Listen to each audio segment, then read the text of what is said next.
February 1st is the official 1 year mark since I've been on Saxenda. I'll show you what I look like now in a bathing suit. I can see the end goal and I'm so excited, and I hope you guys are too. So that has been the key to my success for losing this 55 pounds. Kind of like having something to, grab. Like it's nice having a little more meat on your bones and not just looking like a hanger. I have gone from a size 16 at my biggest to now a size 8 in trousers. And so I have halved myself.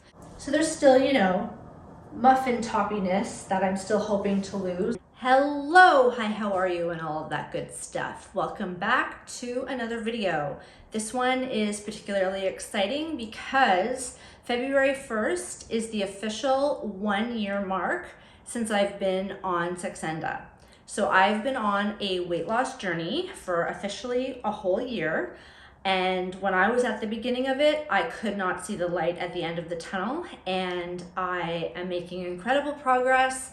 The video that I posted a few months ago when I was at around the 7-8 month mark has gotten so many comments and positive feedback and people reaching out asking questions. So I wanted to do a 1 year anniversary video to follow up on my progress, your guys' progress, see how we're doing, and answer some of those questions. I do have some notes from my endocrinologist that I've picked up over this year of seeing him.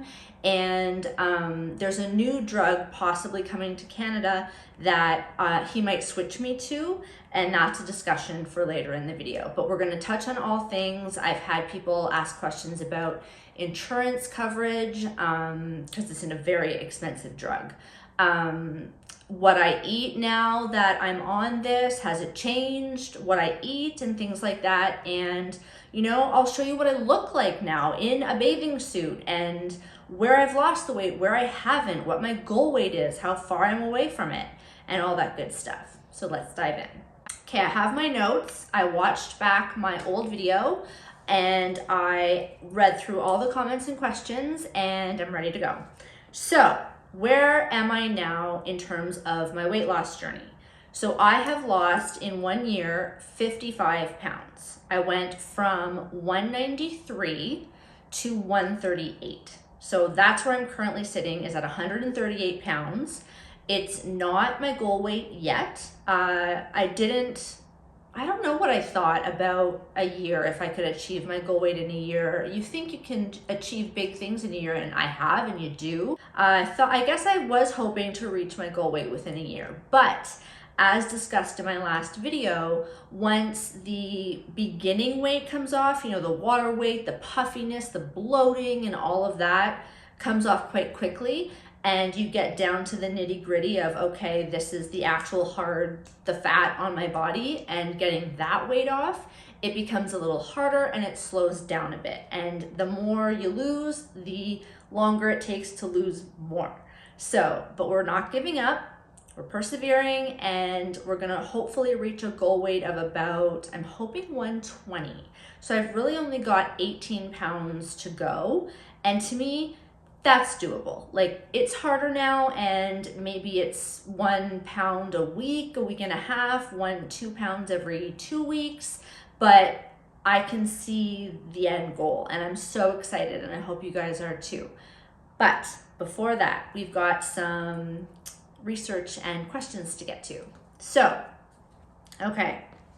I want to point out, first of all, that this project that I've done with myself, with my body, with my doctor and my endocrinologist, has been completely without exercise and without dieting with diet foods. So I haven't, I don't have a gym membership. I don't use the gym in my building.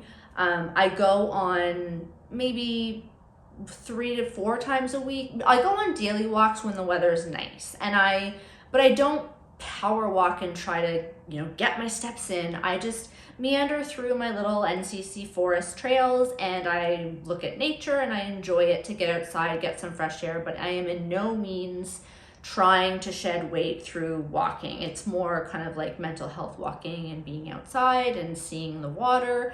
That's what I do. So I'm not on a treadmill. I'm not lifting weights. This is all, and that's all stuff you should incorporate, and I've been told to incorporate, but I just haven't, I can't say I haven't had the time because that's an excuse, but I want to see what the impact of the drug has on me before I start implementing those lifestyle changes. So I'm interested to see it just on its own and those effects. So this is 55 pounds down with little to no exercise. I've cleaned up a little bit my eating. You have to, I've been instructed to, but I don't deny myself anything. Like, it's not like, Weight Watchers where you have points and you can use some points on a brownie. It's not like that. It's just the key. I have to tell you, the key is portion sizing, portion control. You can have whatever you want as long as it's a little amount. So that has been the key to my success for losing this 55 pounds. So before, I would have family size everything. I would make, when you go to batch cook or meal prep for, say, a week of work, and you're gonna say, okay, I'm gonna do chili this week. I'm gonna make a week's worth of chili and that'll be my lunch at work. And then you parse it out into your containers and you have one for, say, dinner, and you think, okay, that's a dinner. That's a one portion. And then you're still hungry, so you have a second container. Or a pasta, you batch cook pasta and you think, okay, this should be enough for 2 meals. I'll split it in half. The other half will go in the fridge and that'll be lunch tomorrow. And then 8 o'clock at night, you're having your second dose of pasta. That stops with what I called in my last video, food noise. So like any addict, because sugar is an addiction, food is an addiction. I have heard the term, when I was learning about obesity when I was obese, obesity is not a disease of always feeling hungry. It's a disease of never feeling full. And I have found that to be true. So I would eat because I just wasn't satiated. I felt hungry still and filled. It wasn't to emotionally eat or fill any type of emotional void. It was just, I physiologically did not feel full and my brain thought I was still hungry. So I kept going and ate too much, didn't even notice it, and put on 100 pounds in 3 to 4 years. So that's how that all went off kilter, off track. But back to notes, because I digress a lot. Apologies for that. Okay, so no exercise, really. Portion sizing and control is the key. So a big question is, I still don't know the long-term plan my endocrinologist has for me to come off this drug. But I do know that the 3 stages are, you go on it, you're on it till you hopefully reach your goal weight. And him and I have set it at, 120, that I'm 5'4" and I'm small boned. So I think 120 is a healthy weight for, a 38-year-old woman. I don't want to be rail thin like when I was really young. I mean, I do, because it looks good, but it's not healthy. And I kind of like having something to, grab. Like it's nice having a little more meat on your bones and not just looking like a hanger. So yeah, I'm kind of, digging the curves, just not the obese curves. So we're learning to love ourselves at healthy weights. Okay. I have gone from a size 16 at my biggest to now a size 8 in trousers. And so I have halved myself. So, because 8 is half of 16. So I've cut my belly, gut, hips, all of that area, thighs down to a size 8. And I have a thigh gap again, so my thighs don't chafe when I'm walking, and there's no pain there. So that was a huge improvement. So the 3 stages are, you go on the drug does its work, and then while you're still on the drug, you learn how to implement lifestyle changes that are going to help you when you start to reduce your dosage and come off of it, is what I understand. For people who are severely pre-diabetic, it could be you're on this for many years or a lifetime. I don't know what that means for me. I was pre-diabetic. I don't know what my sugar levels are at the moment. I do owe him blood work, but I don't see him again until April. So I will get back to you then with more of an update about what the long-term plan is. There's also, I mentioned, a new drug that has been FDA approved in Canada called Wegovy, and it's more along the lines of Ozempic. I think it's a semaglutide, and Saxenda is a liraglutide. It's gentler. The Saxenda is a daily injection. The Wegovy is like Ozempic in that it's one weekly injection and then it's slow release. And he really is pro Wegovy for me and wants to switch me to that. But just because it's been FDA approved in Canada, there's still many hoops to jump through before we can even get it. And right now, all the product is going to the States and there's none left over for Canada. So it's a supply and demand issue. Obviously, a lot of people are now using these drugs, and the most common comment I got on this video is, hey, Cate, thanks for your advice. I watched your video and I felt comfortable enough to ask my doctor about this. I went on this drug, she gave me this prescription. Go to the pharmacy, they're all out. It's on back order, it's not available. I hear that a lot. And I know that for me, once you're on it, they kind of have to owe you that you stay on it, or you'll go through withdrawal symptoms and it'll be terrible. So once you're in the system and they have a supply for you, you will have that monthly supply. The second thing, the insurance question. A lot of people are saying, you know, I got approved, I got the prescription, but I can't afford it. That's the boat that I'm in.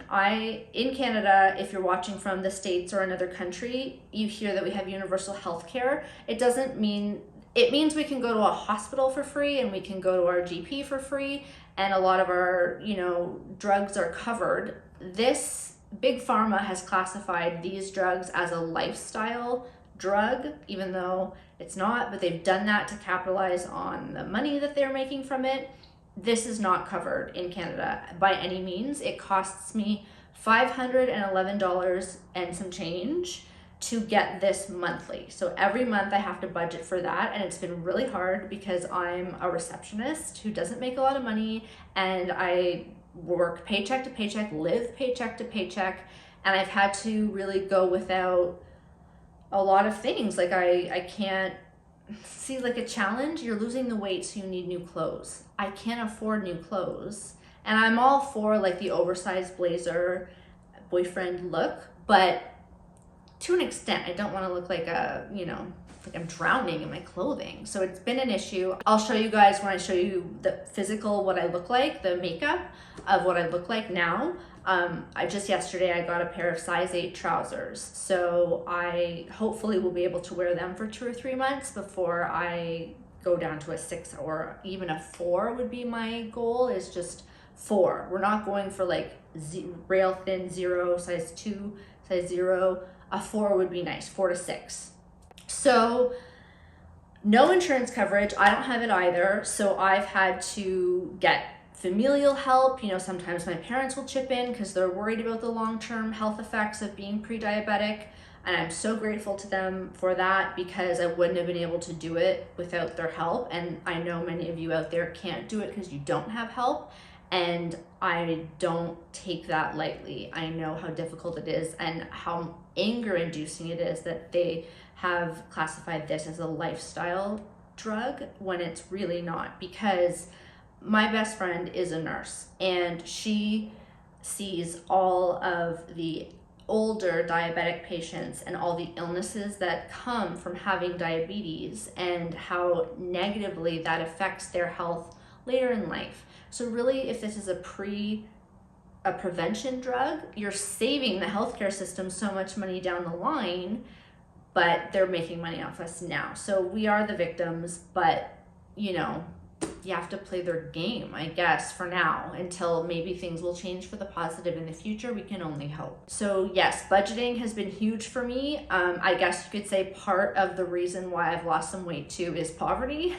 The price of groceries is insane. I can't afford my yogurt anymore. I can't really afford to buy good meat. I can get deli meats when I can, so I can have like a bologna sandwich or ham, deli ham, but I can't get chicken breast or pork chops at a decent price, and Greek yogurt and all the healthy stuff like that, it's just astronomically priced in Canada right now.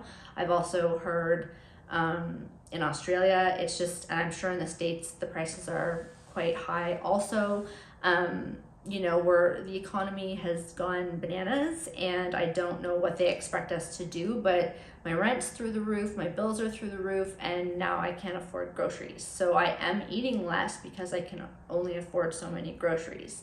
But at the same time, I'm not craving any more than what I can get because the food noise is reduced because of the Saxenda.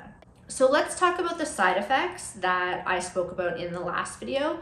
For me, they're 100% gone. No nausea, no headaches, no difficulties at all. It's just, I don't even feel it. Even the pain is gone because I've learned that if you pinch the skin of your body really hard and then put the needle into it, that you don't even feel it. So I maybe feel it 1 or 2 nights out of 7 in a week, and the pain is gone and it's not that severe. I'm no longer afraid of the needles. I no longer cringe. It's just part of my daily routine. And like I mentioned, I take it at night, every night, because it works with your cortisol when you sleep.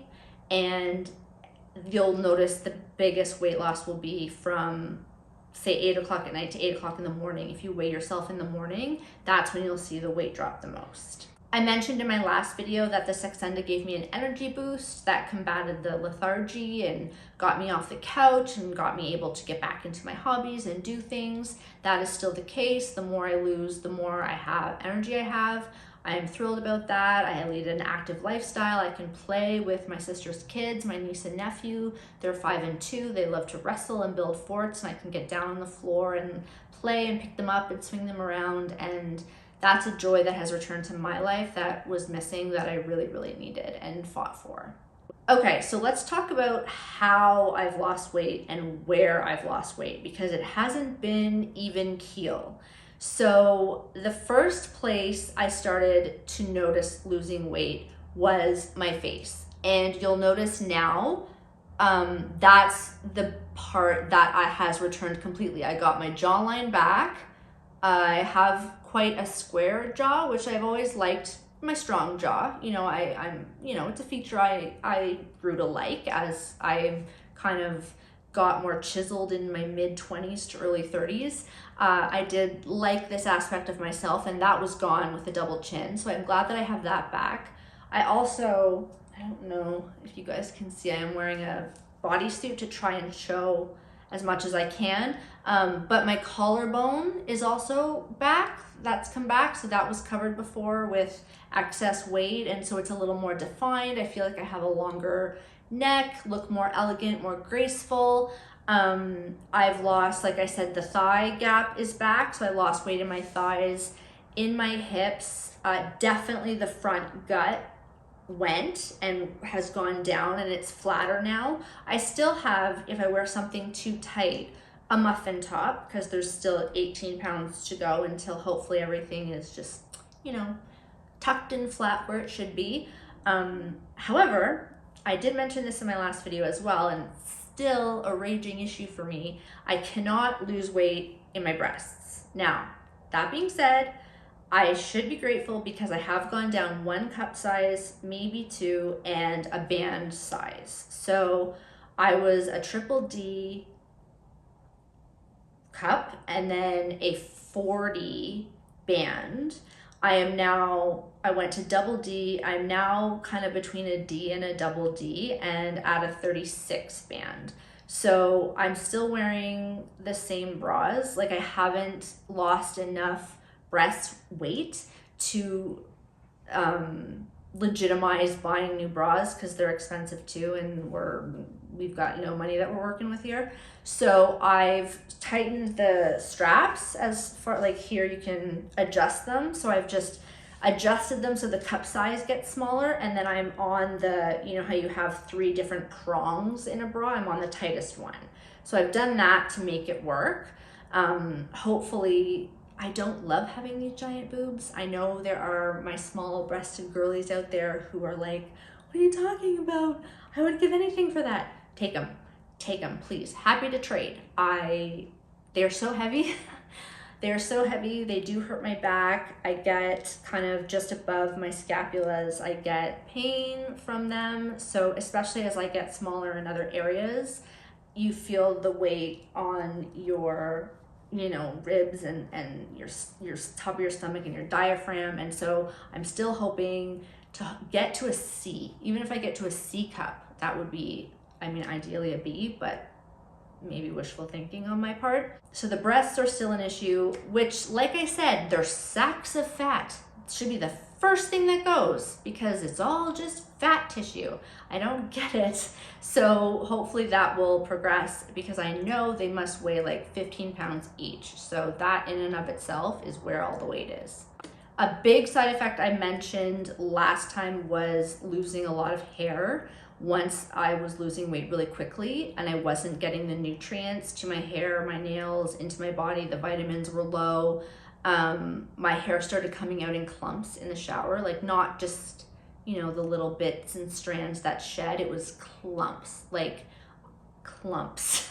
So I was quite shocked by that because that was a side effect no one had warned me about. And I am happy to say that once I slowed down in my weight loss and kind of got to the 145 to 138, not plateau, but working through those pounds, now that the weight loss has slowed in its, you know, energy and its rapidity, my hair has recovered, is recovering. There's lots of baby hairs that are growing back and it feels full and lush and healthy again. So that was short-lived for maybe 6 months. So again, if you're not, mine's come back, yours will come back too if it happens to you.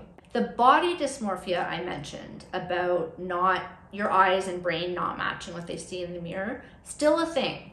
Not in a bad way, just in that your brain can't really catch up as quickly to what your body looks like. So I do have my family keeping me in check with what I really look like. I can see pieces. So if I break myself up and say I just look at my stomach, or I just look at my breasts, or I just look at my thighs or my butt, that I can see realistically what that looks like. As a whole, when I take myself in, I still am trailing the reality by about 3 weeks. So I still see myself at about 146, 147, not 138. So it does still take time for your brain to catch up to the reality of what you look like when you're physically changing so much. So again, have your safe comfort mirror with good lighting, and then ask your family if you're not sure, you know, have you seen a change in me these past 2 weeks, this past week, this past 3 weeks, you know, how am I changing to you? And have someone who will tell you the truth and not just be like, oh girl, you look great. Like, you do, but you need the truth when it comes to something that's medically based like this. One thing that I can give you as a huge piece of advice that would have made this a lot easier for me, A, had I known it was such a huge factor, B, now that I've learned how to kind of implement it, I'm not great, but I'm implementing it now a year later. A huge factor to this drug being successful is your sleep. Healthy sleep, 8 to 9 hours of sleep. The more I sleep, the deeper I sleep, the more weight I lose. Since COVID, my COVID anxiety manifested as revenge sleep procrastination. So I put off going to bed. I even have sleep aids that I should take, and I don't take them in a timely fashion, and I wait until I'm too tired, and then I'll wake in the middle of the night, and you know, it's just not deep, it's not good REM sleep. On the nights where I'm so exhausted that I have a full 9 to 10 hours of sleep uninterrupted and deep, 3 pounds gone in the morning. You know, it's just, it works better when you're sleeping. That's why you take it at night. And I am working so hard to implement better sleep habits. And that is something that is working into the lifestyle program that I'm trying to implement, like getting veggies and dip as a snack instead of chips. And that's a change I've made. Body dysmorphia, plateaus, sleep. Okay. Also, I want to reiterate, I am not a doctor, nor am I an endocrinologist. This is just my personal journey on this drug. So you do need to incorporate both your GP or a walk-in clinic doctor and your endocrinologist. Like, this is just how my body has reacted to it. Maybe you don't need sleep at all and it'll work for you. I don't know. This is just my story, and feel free to read my story. So a lot of people have asked, what do I eat now, a year later, versus then? Like, have I cleaned up my eating? Things like that. I want you guys to know, I don't cut out everything. Like, I'm not someone who says, I will not have pasta, I will not have carbs, I'm going all keto. I'm leaning keto, like I will buy keto-based milk that has lower sugar and higher fat. It tastes the same, and I still eat cereal for breakfast. So that, you know, I've changed just little things that can improve the health of a product for me, but not the whole meal. I still eat white bread. White bread is terrible for you, but I don't like grain breads, whole wheat breads, brown breads. Ugh. I grew up on white Wonder Bread, so I eat white Wonder Bread, and it's fine. It's a sandwich. It's 2 pieces of bread for a meal. It's not going to kill you. I just don't have three sandwiches. It is true I don't have as much pasta, but when I do make it, I will have it. I've cut the bowl size in half. So I'll use a side salad bowl, and just fill that instead of a pasta bowl. So again, portion size being the key. I'll eat what I want, but I'll have much less of it. I have skipped, we have a big family. So we have a lot of birthdays with a lot of cake and ice cream, and I do skip that. I'm not a sweet tooth. My problem was with the Uber Eats, the fast food, the fried chicken, salt. That is my crutch. And I have worked very, very hard to cut out Uber Eats, not having McDonald's. But if I do, I don't beat myself up about it. And this is the difference, okay? So prior to a year ago, I would order from McDonald's. If I had had a day, I would want the 10-piece chicken McNugget meal with a large fry and a large Coke Zero, and I would get the individual McChicken, the individual McChicken sandwich on the side. That is too much food. Like, and that is what satiated me. And that, I didn't even think about how much food that was. Then I cut it down to maybe the 6-piece chicken McNugget meal with no extra sides, a medium fry, and a medium Coke Zero. So that's where we were at maybe 6 months ago. Now, if I want McDonald's, I will get a 4-piece chicken McNugget kids Happy Meal that comes with a small drink and a small fry and 4 pieces of nuggets, and that's it. So I'll still have McDonald's. It's just very small, you know, and it's enough to feel full. So you don't have to cut everything out, deny yourself everything, not live, not be happy, not enjoy the food that you have.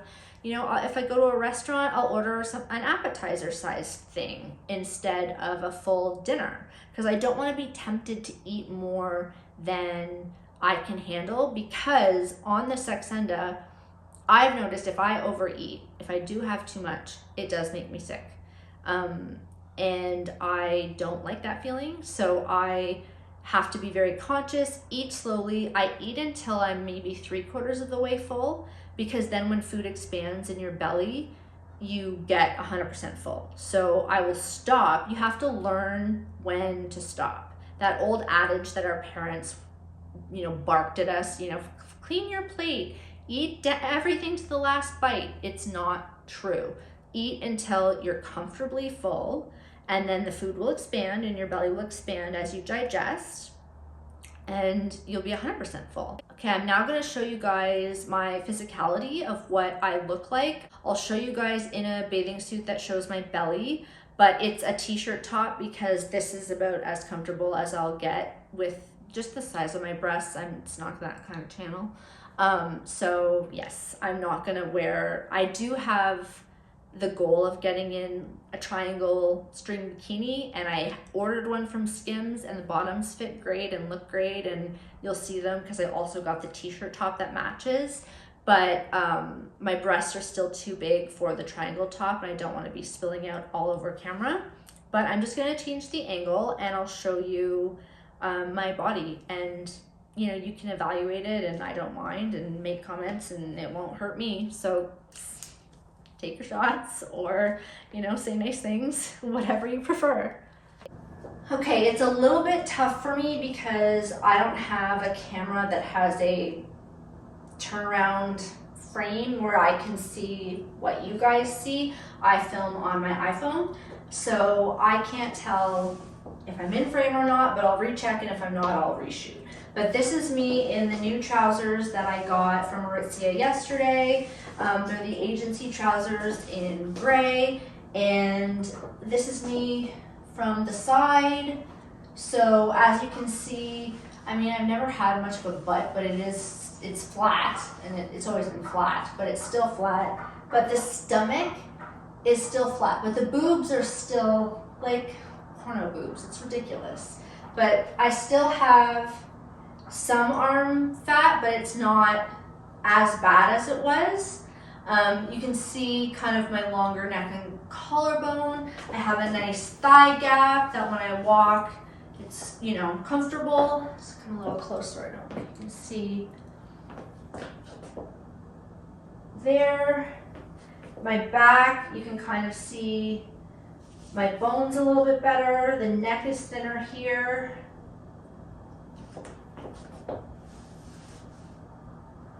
So this is me now. Do a little spin. So I'm very proud of what I've been able to achieve. I think I look good. If this is where everything stopped and I didn't go any further than this, I'd be 1000% pleased and happy with myself. But I will also show you a bathing suit shot. Let's do that. Okay, so this is me from the front in a two-piece. I kept my bra on under the Skims t-shirt top because we love Kim, but she's very nibbly, and I'm not. I'm more conservative than that. So I will be wearing something under this at all times, especially as we go to family cottages and things like that. It's just not appropriate. But these are the bottoms. This is my stomach from the front. As you can see, there's a bit of loose skin from the weight loss. I honestly thought it would be a lot worse. From the side, from the back. So my bum has gotten quite a bit smaller. These are a large, and the only reason they fit is because the tie straps are adjustable, so I can keep tightening them. But I could have done with a medium. They just didn't have it in stock. I got the taffy color because it was on clearance, and I love the pink, very Barbie-esque. But yeah, so this is me. I'll come a little bit closer. Hopefully my belly is in shot. So there's still, you know, muffin toppiness that I'm still hoping to lose, but you know, for someone who is morbidly obese, I think I've achieved quite a lot. You know, I'm very happy about that. So this is what we all can achieve together to fight off diabetes and diabetes-related illnesses. I want to thank you guys so much for watching, and especially for your kind messages. It hasn't been the easiest journey. I know a lot of people can make it look like a cakewalk, and that's why I want to make videos like this, so that you know it's not and you're not alone. And I also want you to know that I try to answer every single comment that you guys leave, and if you have questions and I don't know the answer, I will try and find it for you. I'm here for you, and thank you for being there for me. I'm really grateful. And before I cry, I'll leave it at that. So take care.